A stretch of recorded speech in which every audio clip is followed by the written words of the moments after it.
స్వచ్ఛమైన గేదె పాలు లేదా ఆవు పాలు గురించి మనకి తెలుసు. పాలల్లో వెజ్, నాన్ వెజ్ ఉంటాయని దేశంలో ఎవ్వరికీ తెలియదు.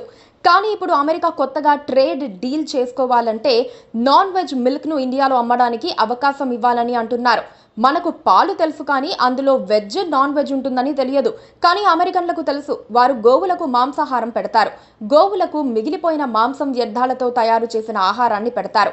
అలాంటి ఆవుల నుంచి వచ్చే పాలను నాన్ వెజ్ పాలు అంటారు. వాటిలో ప్రోటీన్లు ఉంటాయని చెబుతూ ఉంటారు.